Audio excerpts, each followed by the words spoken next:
This past weekend, my wife and I had an existential moment.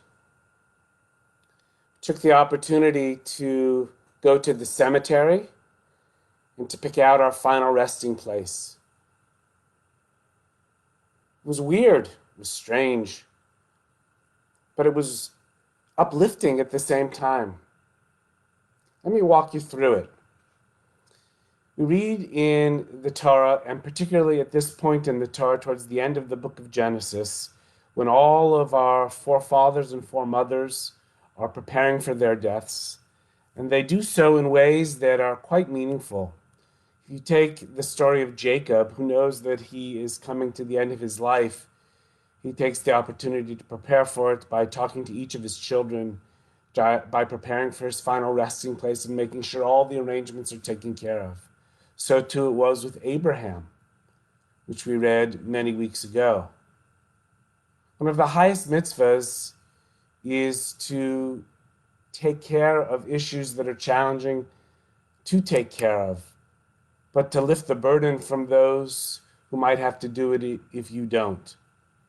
And so Abby and I, my wife and I, took the opportunity to really do our research, to talk to a number of people, and to find a resting spot that would be meaningful to the both of us. We did not want to leave this burden to our children. We did not want there to be questions, what would mom want? What would dad want? We'll determine that so they don't have to make those determinations. And so too it is not only with our final resting place, but also with our health directives and medical wishes. There's no better time than now to determine for yourself what you will want done in any circumstance. Last night in confirmation, I had the opportunity to teach the Jewish view of euthanasia, of what to do when somebody is incapacitated. And the problem, of course, is when we don't know the wishes of the person who is incapacitated. We have to make it up for ourselves. And so it is a great mitzvah to make those decisions for ourselves now, to have them written down in our will or directives, and to be in easily accessible places where our family and those who are charged with our care can get them. We really need to take this seriously. We really need to unburden our children with the responsibility of not just the expense, although that is a huge consideration, particularly when it comes to burial and to funeral. But there are ways to even have your wishes known in very explicit terms and then to be paid for out of your estate. That's one way to do it as well. So I know it's a strange thing to talk about, but we found for my wife and I that we were brought closer by this experience, that we had deep conversations about what either of us would want in these situations. And I have to tell you, as hard as it is to talk about, it's maybe one of the most imperative things families need to talk about. And by the way, just because you talk about it doesn't mean it's going to come soon. So let that not be a fear either.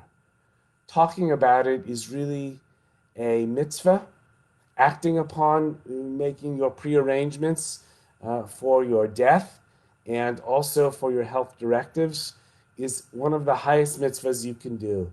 It will benefit your whole family unit if you make the decisions prior to somebody else having to make them for you. With that being said, I want to wish you only safety and health in the days ahead, and I want to wish you a very happy Hanukkah. Take care and be well, my friends. Happy Hanukkah, everybody. We are so glad to celebrate the Festival of Lights with all of you. Part of the light of our congregation is our wonderful staff. And during the pandemic, we haven't had the opportunity to see them or to be in touch with them other than Heather and the rabbis by and large. So this is our opportunity for our staff to say Happy Hanukkah to you and for you to see all of these wonderful people who help make Temple what it is. I want to wish everybody a Happy Hanukkah in our congregation. And even though we are entering the darkest part of the year, in terms of the sunlight and the shortening of days, and maybe some other spiritual darkness that we're facing with the pandemic and whatnot. Don't forget that Hanukkah, we always increase light. We start with one candle and we go towards light. Our holy days always begin in the evening and then we go towards the morning. And so too, during this pandemic and during what is a tough period for people, this Festival of Lights reminds us that around the corner in this new year, there will be lots of light for us to share and celebrate with one another. Have a great Hanukkah, stay positive, stay healthy, and enjoy your potato latkes. Bye-bye. Hello and happy Hanukkah. Happy Hanukkah, Shir Hamhalot. Stay safe, everyone, and spread the light. Mwah. Happy Hanukkah, everybody! I miss you! Happy Hanukkah. Hi everybody, Rabbi Ziv here. I just wanted to wish you all a very happy Hanukkah, Hag Urim Sameach, a holiday full of miracle, full of love, laughter, light, and a few pretty good culinary treats along the way. I happen to be eating plenty of latkes and sufganiyot. I hope you do too. Happy Hanukkah, everyone. Happy Chanukah, everyone! I wish you all a Hag Chanukah Sameach filled with joy, peace, and lots of love and light. Happy Hanukkah! Happy Hanukkah, SHM! We wish you a holiday filled with love, light, and ruach. Lahitraot, see you soon! Happy Hanukkah! Happy Hanukkah to my SHM family. I miss you all and hope you are well. Wishing you a wonderful holiday season. Happy Hanukkah, everybody! Hi, SHM families. May the lights of Hanukkah bring you love, laughter, and a tummy full of yummy latkes. Happy Hanukkah! Happy Hanukkah, SHM. Wishing everyone a safe, healthy, joyous, light-filled holiday.